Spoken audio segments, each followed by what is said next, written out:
Hi friends, welcome back to my channel. If you're new here, my name is Ashley and today I'm here to do my March wrap-up.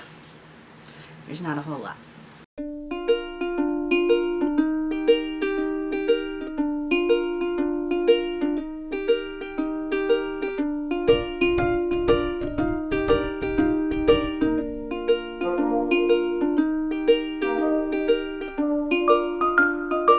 So I actually don't have any books to hold up for you because I didn't finish any books except for 2, and both of those were audiobooks from my library. And then I read 3 books with my daughter, which sometimes those get scattered around after we read them before they get put away. I don't really know where they are, but I will just mention them so that you know what I read, essentially. So the 2 books that I read were Wrong Place, Wrong Time by Gillian McAllister, and then I also read A Killing Cold by Kate Alice Marshall. I mentioned them both read at the same time because in my brain, because I listened to both of them and they were both thrillers, they kind of feel like the same thing to me. Even though they did have different storylines, but it's hard for me to distinguish between the two when I'm thinking about them. So Wrong Place, Wrong Time was about her son stabbing her husband and she didn't know why, and then she finds out this whole web of people behind both of them that she never knew about. I didn't find it very compelling, the reason why these things were going on, and I also didn't find it very realistic either of the reasonings behind. If they would just say something, a lot of it could have been resolved. And I only rated this one 3 stars. For A Killing Cold, it's about a woman who's just got engaged to a really wealthy guy. He takes her home to meet his family, and they are staying on some property out all by themselves, and then things are happening and there's secrets. I also rated this one 3.5 stars.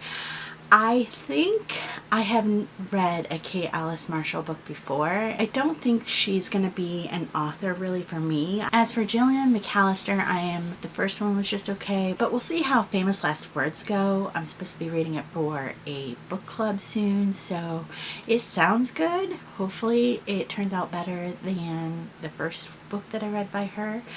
Other than that, the 3 other books that I read that were with my daughter were a book in the Ranger in Time series by Kate Mester called Disaster on the Titanic, and then we also read The Secret Lake by Karen Inglis. This one I did give a rating because I actually thought it sounded good myself and put it on my list that I wanted to read, but I ended up only rating it 2.5 stars. And then the last one that we just finished was Otherwise Known as Sheila the Great by Judy Blume, which is the 2nd book in the Fudge series, and I think we have all of the at least first 4 books in this series, and they're just funny little books.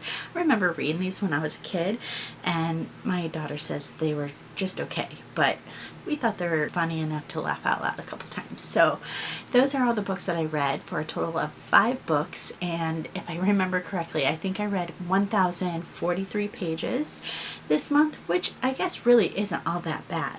So that's really all I have to tell you about last month's reading. As far as reading for the month of April, I am not going to be setting any specific books on my TBR except for ones to finish. I am in the middle of 5 different books. I have Harry Potter and the Order of the Phoenix. I have The Perfume Collector. I have Welcome to the Hyndman Donnelly Bookshop. I have Dinner for Vampires and the Yada Yada Prayer Group. So those 5 books I really need to finish. My daughter wants me to also start reading A Good Girl's Guide to Murder with her as a buddy read, so I would really like to pick that up this month, but I really want to get at least a couple of these other books finished first. So those are the same on my TBR as they were last month. But that's all I have for you today, so thanks for watching. If you did get through this not exciting wrap up and TBR, and hopefully next month will be a lot more interesting. I will see you next time. Bye!